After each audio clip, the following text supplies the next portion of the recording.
Hello everyone. So, this is the third lecture in a series. Now, in the last lecture what we have seen is what are the different kind of sensors and devices, you can say chips that we can fabricate, either it is a flexible material or it is a silicon based, or you have seen force sensors, micro heaters, then we have seen implantable devices for recording electrical signals, that is the ECOG. We talk about little bit about what is ECG, EEG and ECOG, just I told you the full form of those terms.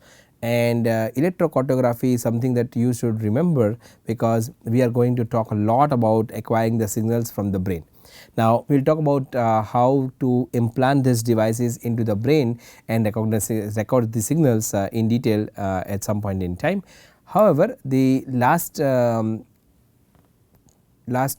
minutes of my previous lecture, what I said is that we cannot use sensor alone, right. We had to integrate sensor along with a electronic system, and overall the system should also have the end casing. So, there should be some kind of casing that should be used with like 3D printing, which is additive manufacturing or a subtractive manufacturing techniques.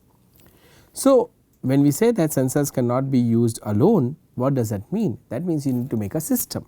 What kind of systems one can make, right, with a little bit understanding about mechanical or electronics or software, right, and so on. So, if you see the slide, we will be talking about, I will just show you some of the systems that we have developed, and we will take few examples in detail in this course.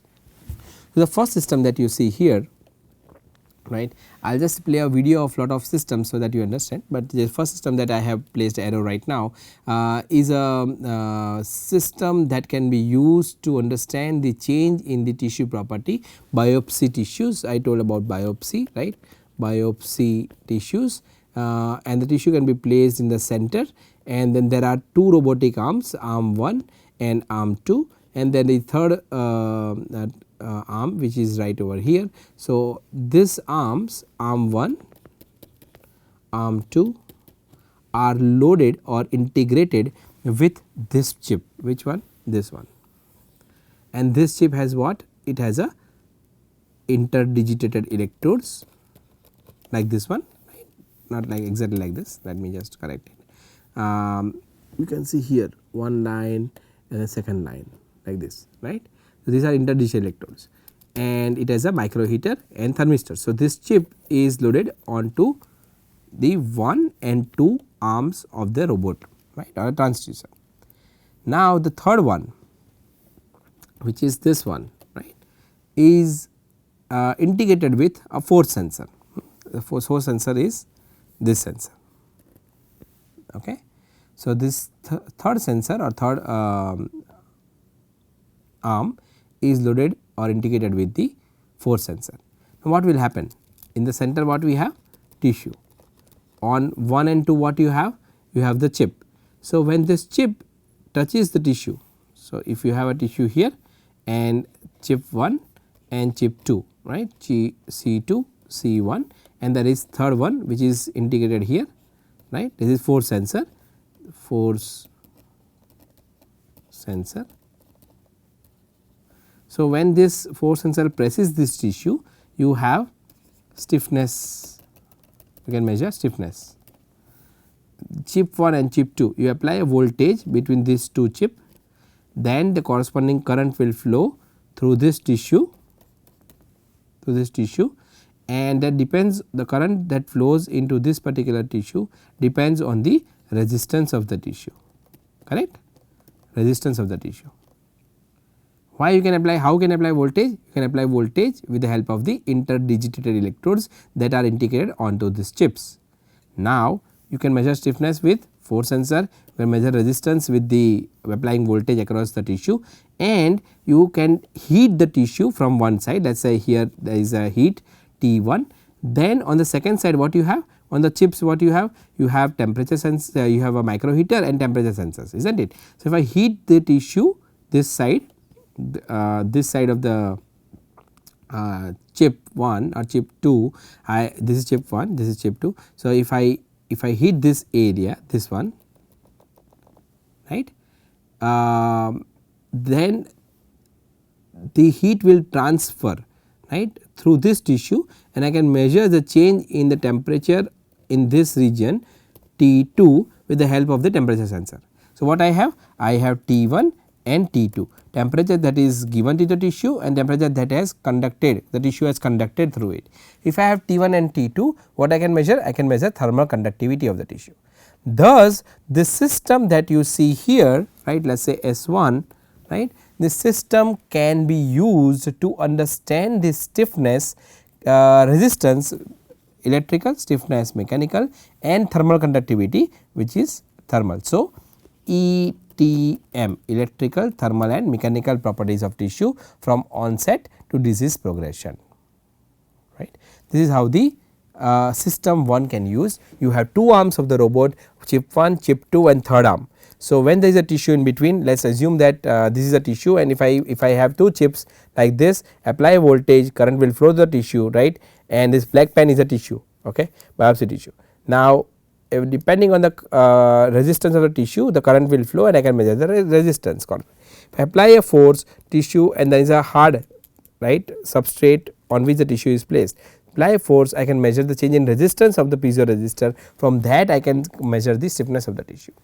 If I apply heat on one side and measure the heat on another side, I have T1 and T2, I can measure the thermal conductivity, right. So, 3 different modalities, electrical, mechanical and thermal modality, we can integrate onto a platform to study a tissue properties. And what kind of tissue we can have? We can have adjacent normal, from where we have, when we do the biopsy, not entire tissue is cancerous, there will be some tissue which will be normal as well. So, normal tissue next to the cancer is called adjacent normal. Okay. So, we have adjacent normal tissues and we have a tumor tissues, and we can understand the change in the tissue property as cancer progresses. That is the idea about that particular platform. Okay. Now, let me go to the next platform. Okay. Next platform, which is Onyx system, right, S1 we have seen, the system S2 we have NIR and ultrasound. NIR stands for near infrared rays, and ultrasound transducer we use it. So, with that again we use the biopsy tissue. So, here you can see the tissue is here, tissue sample, right, is in the center, here this is the tissue, okay. And then you have NIR source and detector, right, NIR source is there and there is a photo detector. So, we use LED as NIR source instead of laser, and that will cut down the system cost significantly. You have multi wavelength LED, we use 750 nanometers, or I think 850 nanometers, 950 nanometers and 1050 nanometer LED wavelengths, okay, wavelengths of these are all NIR, near infrared rays. So, we can buy or we can use a commercial LED which has multiple wavelengths, right, 850, 950 and 1050, all 3 in one single LED. Now, we have a corresponding photo detector. So, the light will pass through this tissue and the photo detector will see the change in the voltage corresponding to the light that has passed through the tissue, is not it. This way we can use the NIR to understand the change in the tissue properties. We also use ultrasound. So, with ultrasound what we do is we apply a certain voltage to create the corresponding acoustic waves, and through that we can know what is the absorption coefficient, what is the reflectance coefficients, and then how the acoustic signals passes through the tissue. Depending on the type of the tissue, we can say scattering coefficient mu s, or we can say absorption coefficient mu a, how much tissue has absorbed, right. So, we can have a linear we can have different kind of ultrasound frequency, we can use it. We have tried 1 megahertz, but we can increase the frequency to higher frequency depending on the kind of ultrasound sensor we used. This is a commercial ultrasound sensor that we use, but we will talk detail of ultrasound sensor and the array of those sensors in the course when I teach you the fabrication part of it. Now, we talk about this breast tissues, right, because one was used for ETM properties and second S2 is used for the NIR and ultrasound. This third one is for the electrical property. You have 2 chips, chip 1 and chip 2. These are nothing but just interdigitated electrodes. What are interdigitated electrodes? So, you see these are called interdigitated electrodes, right. So, you now between these electrodes if I want to measure resistance, what will be the resistance? Almost infinite, because these are not touching, these are all metal electrodes, okay. These are all metals, metal electrodes. These are called interdigitated, INTER, interdigitated electrodes, IDEs, okay. Interdigitated electrodes in short form is called IDEs. So, there is IDE on chip 1, IDE on chip 2, you place a tissue, apply a voltage and you can measure the resistance. But if the tissue is a fresh tissue, right, and if you place the tissue along with some solution, the resistance will not be a good idea to measure, but what we can measure? We can measure impedance.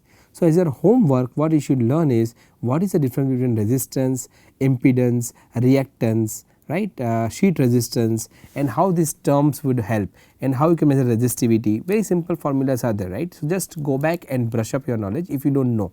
If you know, it is great, right. Just understand what is the difference between resistance, what is the difference between resistance and impedance, what is the unit of resistance, unit of impedance, unit of reactance, right.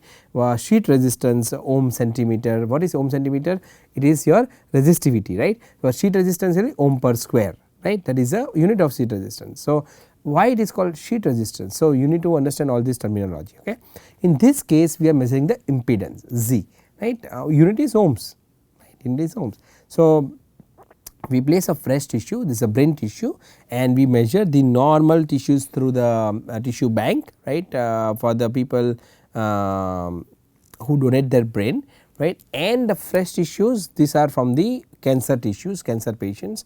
When the surgeon is operating that tissue, we will take the tissue and understand the tissue properties. Now, we will go into the detail because this is a part of our advanced neural science for engineer course. So, I am not spending lot of time on that particular system, but we will move to the next system. So, the next system that you see on the slide, so this is system number 3, right, system 1, this is system 1, this is system 2, this is system 3. Now, this is system system 4 is a part of this system. So, in a way you see this one, right, this is just a zoom in image, S2 is zoom in image of this particular part. Let me just, actually what happened is we wanted to keep two different now the holder, tissue holder, one with ultrasound and one with NIR. That is why we have the system same, but the holder and the mechanism different, okay. So, that way it is different, but I already have discussed about the ultrasound. So, this is S4, S2 is with NIR, S4 is with ultrasound, and the system remains same. There is a tissue holder, there is a motor which can rotate the tissue because tissue is anisotropic. So, we have to measure different region of the tissue, and that is the reason of having this motorized stage. Now, this next one, which is your system number 5, or you can say tool or system that we have developed, is a catheter. You can see the catheter here, right, and the tip of the catheter, this tip of the catheter has the force sensor that we are talking about. Which force sensor? This force sensor, okay. This force sensor is integrated onto the tip of the catheter here, okay. So, we are not here exactly, this tip is right here, this is the sensor here. And all the packaging is done within the same thing, and then you have this entire electronics fitted within this particular probe or handle, and this there is a ERM motors which will give us the haptic feedback, okay. So, this is for the catheter, RF catheter ablation, right. We discuss about atrial fibrillation and the catheter, this is the device for that. Next one, this is S6, this is electrical stimulation and neural signal data acquisition system. We use Inobio, OpenBCI, and for acquiring the signal, and we use the electronic, we have developed the electronic module for applying the electrical stimulation to the surface of the brain and to the deep brain structures. We will discuss this thing in lot of detail in this course. Next one is S7. Again S7 we will discuss in detail, but just to give you a brief, this is for neonatal hearing screening. We will show you the band, how we have created the band. Then you can see this entire thing which is casing, most of the things have been created using 3D printing. So, what I thought is, even though we will look at the science part of this the syllabus, right, we will also look into the engineering part in detail, particularly when it comes to 3D printing, because 3D printing is exclusively used for prototype development. So, we will be taking an experiment class on 3D printing. Right now what you see is there are electrode, there is an active electrode which is in red color here, right, and then there is a supporting pillow, there are ear clips for reference and ground. You can see there are two, one is here, one is here. Then there are earphones. Earphones are used to apply the ABR and also for the AEP and MMN. We will talk about what are these terms. From the active electrode we record the EEG signal. Here we record EEG signal, right, and the signal can be transferred to the tablet either via Bluetooth, right, or wired version. So, this system can be used for neonatal hearing screening, and we will be talking about it at a later stage. This is system number 8, and here I was talking about the cytology screening. If you remember, in oral cancer, right, there is a swab, the cells are taken to the pathologist, and the pathologist will smear on the glass slide and look at the morphology. We discussed about that, right. But what about a system at the remote place, right, and so that the ASHA worker or semi skilled personnel can use the same technique right over there, press a button, entire slide is scanned, only the data or the image that looks like there is a change in morphology, the image of the cell, right, that will be shared with the pathologist to get the quicker diagnosis. So, that is this system that you see on the screen is the one that we have made in the lab, and now it is with MSMF, Majumdar Medical Foundation. This system S9 is used for understanding the heart tissues, human heart tissues, and this is based on the degree of linear polarization and degree of circular polarization. So, light will pass through the tissue in linear fashion, degree of linear polarization DLOP, degree of circular polarization DCOP, right. So, we want to measure the degree of circular and degree of linear polarization. Based on that, whether we can delineate the type of the tissue, whether the tissue is normal or it has a diseased tissue, or the tissue is from LV region or RV region. If there is we can differentiate, that will be helpful. Once we understand the ex vivo property of the tissue, we will go for the in vivo probe. Next system is S10. Here you can see the catheter. We have talked about the tracheal inflammation, isn't it? In tracheal inflammation, what happens? That the trachea gets inflamed, and you can place this catheter, entire catheter, into the trachea and see which part is inflamed. Alright, and then you can maneuver the catheter, you can touch the tissues to understand the elasticity of the tissue. There is a force sensor at the tip of the catheter, as I have told you. Here you can see as well, right, and then there is a spring here, two side, S1 and S2. These two springs are made up of nitinol or smart actuators called SMAs, and I will just for your understanding, right, I will just record these videos and will show it to you.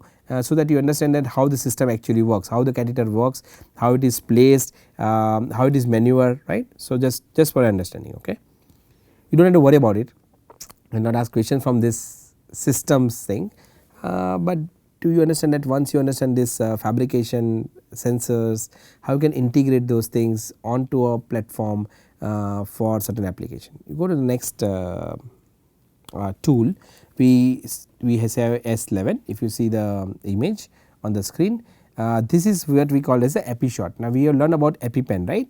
So, if you see this screen, we call this as a epi shot. Now, the advantage of this epi shot, it is single hand operated, right. This S11 is single hand operated, we can reuse it, and there are multiple degrees of safety, so that it can be used by anyone. we just do not want people to have allergy, but for people who already have allergic allergy against certain pollens or milk or peanuts or something else, they can immediately use this tool. That is our idea, and that is why we designed this tool.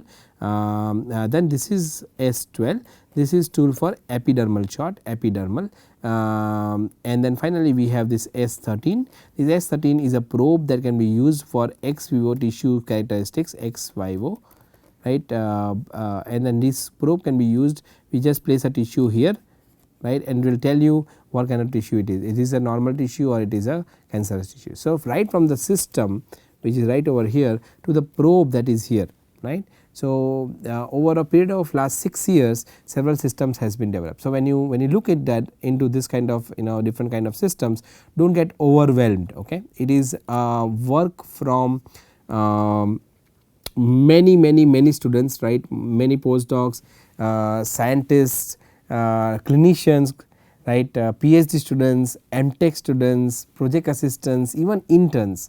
So, everyone together have done all this stuff that I am showing it to you today, right. And in this stage now we will go for the next next part of the course, which is on understanding what is a clean room. And when you understand what is a clean room, then it will be easier for you to appreciate that what is the requirement, what kind of infrastructure is required to develop the systems and the sensors that we are talking about. Alright. So, let us understand what exactly clean room means. So, if you see the slide, you see this image, right. This image is similar to what I have been showing on the slide 1 or lecture 1, right, where lecture 2 probably, where I was showing you the facilities that we have in our department. So, this is what we call as a clean room, and here if you see, the clean room is a facility that is ordinarily utilized for scientific research, right. So, there is a clean room for pharmaceuticals as well, the industrial production as well, and you can see here that lot of pharmacies, they would require a clean room facility to develop their drugs. There is something called GLP and GMP, okay, good laboratory practices and good manufacturing practices. Just look into that, what are those practices, so you will understand more. Now, what I wanted to tell you more about it is that clean room is used to control the particle counts, contaminants and humidity. So, what happens is that, let us say you have, I will just give you a simple example. So, it is easier for you. Let us take an example of a heater. Okay. So, you want to have a heater that is nothing but a resistor, right, and if I have a particle. So, let us say this whole chip is 1 millimeter by 0.8 millimeter, okay, and you have a particle which is, let us say this big. So, it will sit somewhere here, okay. Another particle will sit somewhere here like this. What will happen? What will happen? The calculation of your resistor itself depends on rho L by A, right. But here, because of this particle, either you cannot develop the metal or the resistance value would be different, right. So, this will affect the overall properties of the device. Now, when we talk about such a big device, we do not care, we really have to care, but let us say we still understand the role of particles, but that it may not affect the device. But what about your transistors? In one small 1 millimeter by 1 millimeter chip, you have billions of transistors, right, billions of transistors. What will happen, right, what will happen? If you have thousands and thousands of transistors in this area, and a small particle will kill the entire chip will be destroyed. So, even the smallest amount of dust or contaminant is not allowed in the clean room, and the biggest source of contaminant is or are humans, and that is why all this gowning mechanism, right. So, clean room is used to control particle count, contaminants and relative humidity to achieve more efficiency in fabrication of devices and repeatability. because one time your heater, like I give an example, he will give you different resistance, different head will give different resistance. So the class of the clean room is very important. Okay. So depending on the particle count, the clean rooms are categorized into several class. The class 10,000 will some or 100,000 we say from here, right, would have particles per cubic feet, right, you can see here. So right from 0.1 micron to 5 microns particle is what we see.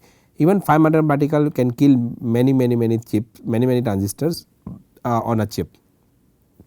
So we have about 1000, 10,000 and 100,000 0.5 micron particle. When we talk about class 10,000 clean room, the particles count is little bit less, which is 100, 1000 and 10,000 0.5 micron. 1 micron is 1000 and 5 micron is 100 particles. You go in the class 100, 1000, 110 and 1, you will see that the particle size from 5 micron there is none, 0, it is 0, 0.5 micron is 1 and 0.3 micron only 3, 0.2 micron only 7 and 0.1 micrometer only 35, right. But the as you go towards class 1, the cost increases by many folds. Okay. So but also the quality of the clean room also increases many folds. So these are the different classes of the clean room. Also it can be classified as per the ISO 14644-1 clean room standards as ISO 1 to ISO 9, and depending on that you can have maximum particles per cubic meter. This is cubic feet, particle per cubic feet, here is particles per meter cube, right. So we have 0.1 micron, greater than 0.2 micron, greater than 0.3 micron, so on, still greater than 5 microns, and how many number of particles are should be there to qualify it in ISO 1, 2, 3 to 9, right. So class 1 falls in ISO 3 category, where class 100,000, right, falls in ISO 8 category. What we have in this fab in our department is 1000, 100 and some area is class 100. So we fall somewhere in ISO 6 kind of category. Okay. Now this is good for, like I said, for devices, but may not be used for the transistors. Okay. But what keeps this clean room clean, right, in a way? How can you say that this many number of particles should be there, this many number of particles should not be there, right?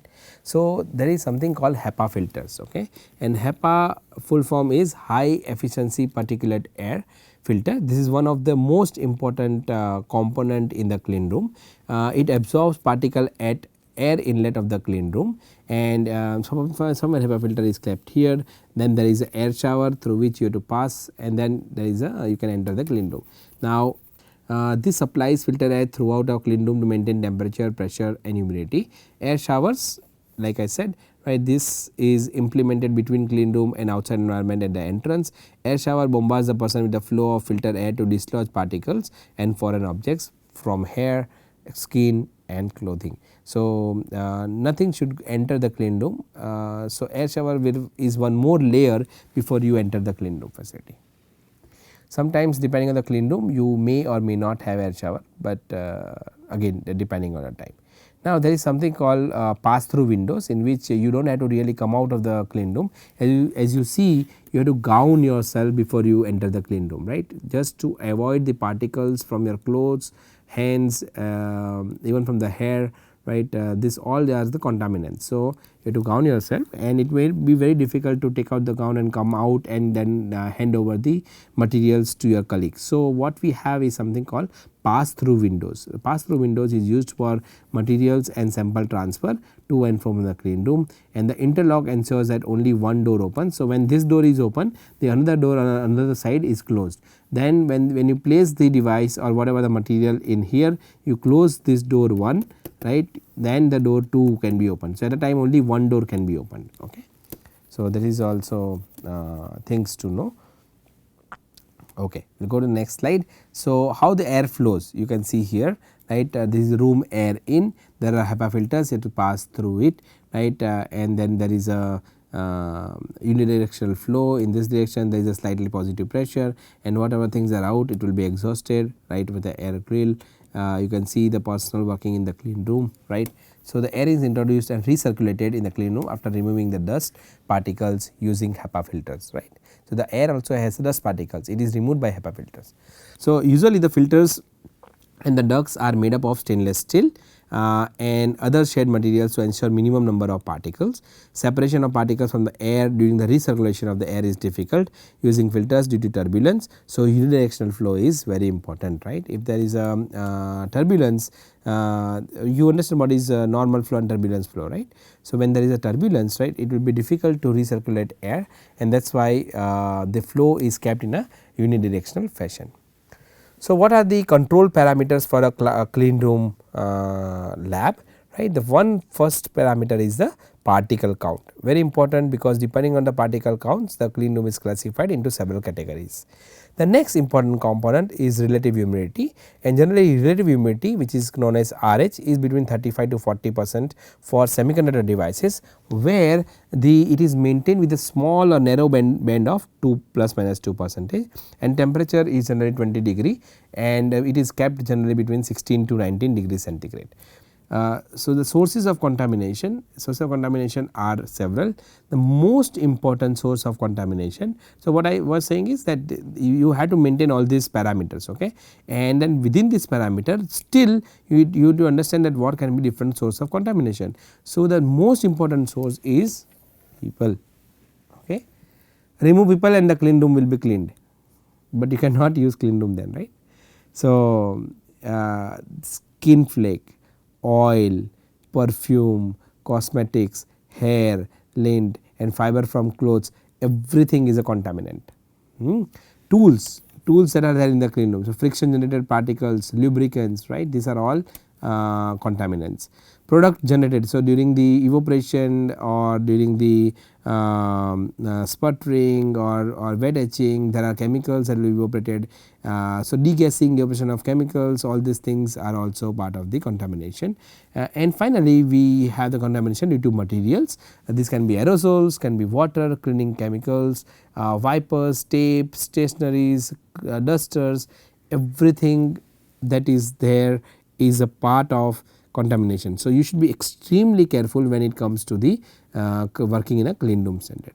Now, the other items which are not permissible, absolutely not, this is you have to understand, not permissible, right, are normal pen, normal paper, right. There is a special paper for the clean room, pencil and fabrics from natural fibers, wet, dry and dusty clothes, not allowed, not allowed, you see, okay, not allowed, not allowed. Loose clothes, these are loose clothes, not allowed. Dangling jewelries, not allowed, okay. So, make sure that when you work in a clean room environment, these things are not there. Now, we will have a separate lab session where we will teach you how to gown yourself. However, some of the important procedure is that you need to have a face mask. Now, all of us are now used to wear the face mask, right. So, it is easy. Hair net, right, you have to cover your hair, cover your head using the hair net, so that hair will not fall. You have to gown yourself, this is a gown. Here is the clean room shoes, depending on the class of the clean room, either you can have this or you can have shoe cover, and you should have gloves, and gloves should be over your gown, right, very important, it is covering this one. Gloves should not be under it, you see, gloves are over it, not under it, okay. The reason of why gloves are over it, because there is a chemical spill, it will not touch your skin no matter what, okay. So, there is a reason of wearing the gloves in this fashion, as you can see in this particular slide. So, gowning and PPE, what PPE stands for? PPE stands for personal protective equipment, PPE, okay. So, gowning procedure should be strictly followed for the person's safety as well as the safe fabricated device from human generated contaminants. It can be, and then you see this, when the loose clothes are there, it may get stuck between the machines, right, and there should be a notice which you will generally see outside the clean room, where it says that wet hair, net, lab coat, gloves and booties. This is all which is a part of the clean room standard protocol one has to follow. Finally, when you wear the gown should look something similar to this, right, depending also on the gown, but something similar to this. Again, depending on the class of the clean room, the type of the gowning would change. Now, what are personal protective equipment? So, these are the equipment that are used and it is mandatory to use before entering the clean room. What are those? So, face shield, right, gloves, then face mask, right, hair net. These are all the all the PPEs. So, working at the wet benches, in particular there is acid or solvent bench, you need to understand which kind of gloves you should wear, nitrile, MEPA gloves or F-Teflon gloves. So, latex and vinyl gloves are not allowed. Okay. So, that is another thing that you need to understand while you are working on acid or solvent bench. Now, why we are telling all these things is because you will be looking at the wet etching and you will looking at the dry etching. So, wet etching requires a person to use the chemicals, and when you use the chemicals there is a reason that there is a way to gown yourself when you use the chemicals, particularly gloves, so that a person is not affected or to avoid any incident. So, during working at wet bench it is mandatory to wear lap shoes, right, closed toe shoes, very important. You cannot wear chappals and go in, okay. You cannot wear slippers and go in. You have to wear shoes in which the toe is closed. Aprons, face shield, appropriate gloves, never rub, very important thing, never rub your eyes or touch your belongings wearing contaminated gloves, right. You have to throw the gloves and then only you have to work in the then only you can touch your mobile or your face in case you want to, okay. But make sure that you throw the gloves, wash your hand and then only touch your belongings.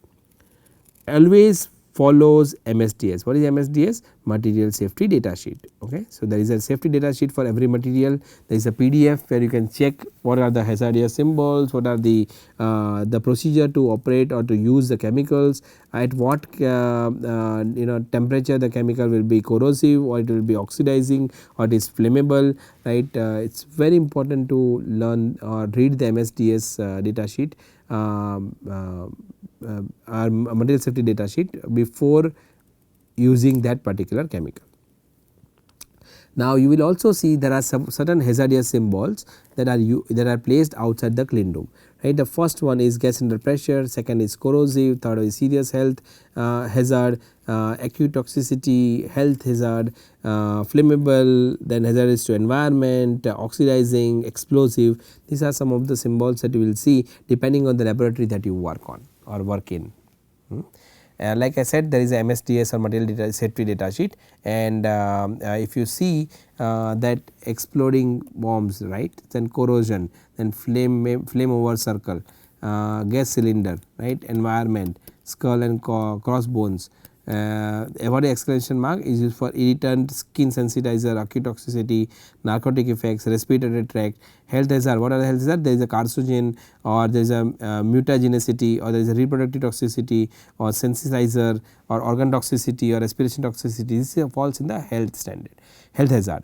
Now, flammables can be pyrophoric, self-heating, emits flammable gas, self-reactives, organic peroxides. This falls in the flammables. The corrosion is what? Skin corrosions, eye damage, corrosion to metal. So, these are all the pictorial representation of the materials or the items available inside the lab. You should be careful, you should be following the MSDS.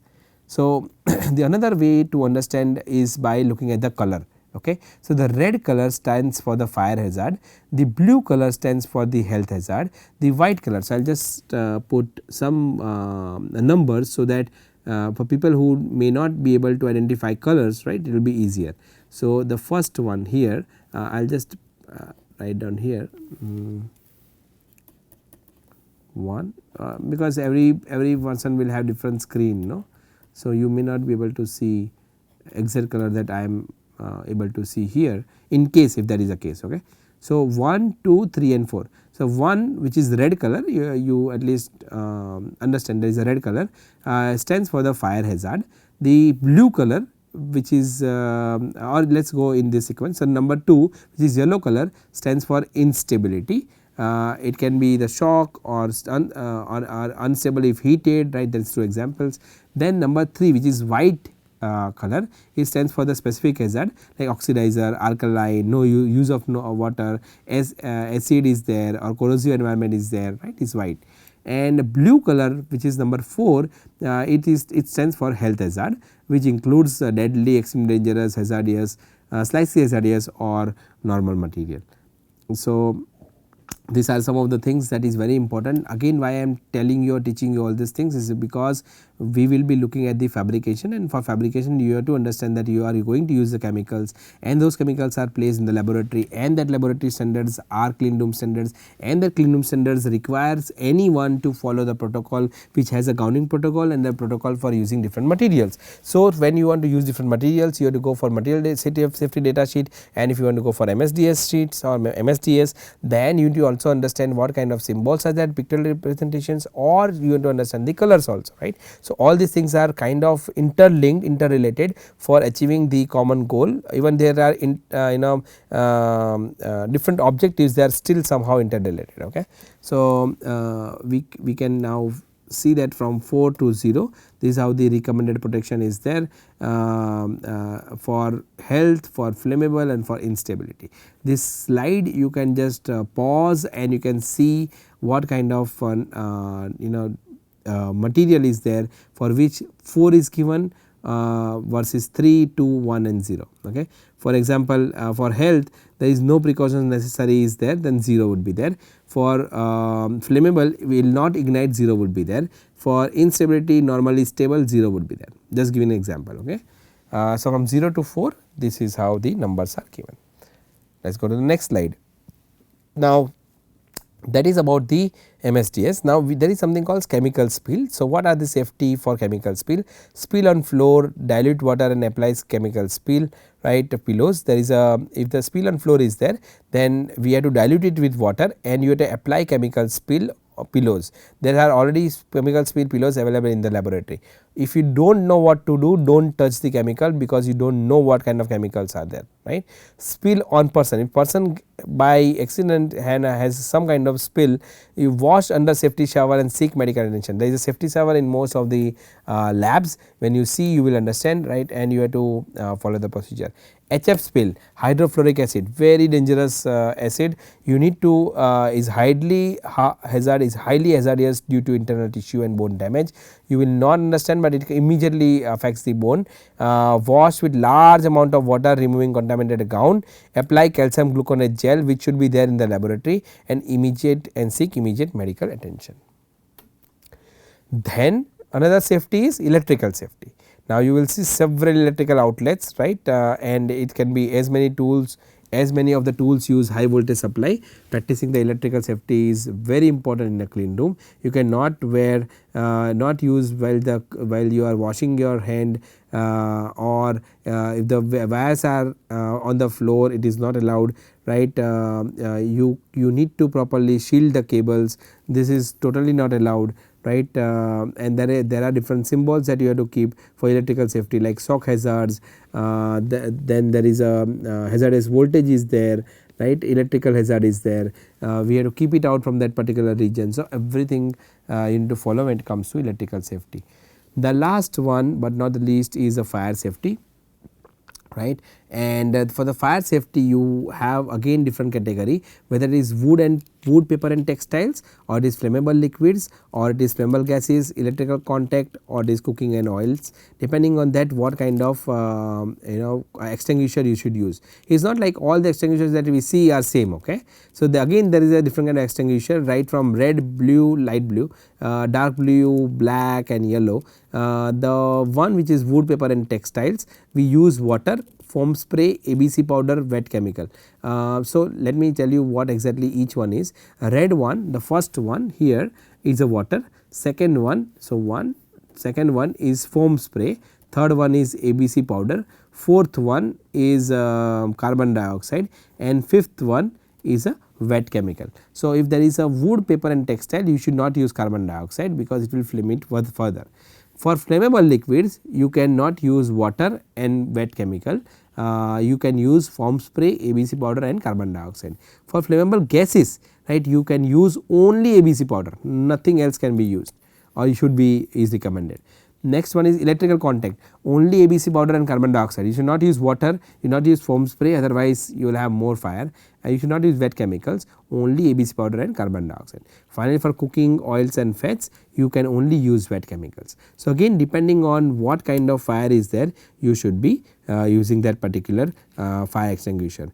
Again, very important, there is a fire alarm in most of the labs, not most of the labs, in every laboratory. Okay. So if there is a fire alarm, you can just press a button and you need to evacuate the building as soon as you can, right. There is an emergency exit symbol next to your lab whenever you see the lab. Now you will say that where is our lab, we are taking this online classes, right, but at some point in time if you want to work in a fab lab or any other labs, these are the important parameters. Even you are doing your undergrad and you are in the 4th semester, 5th semester, 8th semester, you are using any laboratory, the laboratory should be equipped, right, for the all the safety standards, particularly the chemical labs, right, wet labs, they should definitely follow this standard, and the dry labs, they should also have the fire safety, electrical safety per se, not may not be chemical safety, because there will be no chemicals, that is why it is called dry labs. So that is the end of this particular session. In the next session we will talk more about different devices, starting from the silicon wafer, how the silicon is made. Why? Because silicon is a substrate that is used to fabricate several kind of devices. So till then you take care, look into this fire safety, electrical safety, chemical safety, MSDS, right, all these parameters, safety features are very important part, whether this course or any other course, you need to understand what are the safety parameters. So with that I will take your leave, I will see you next class. Bye.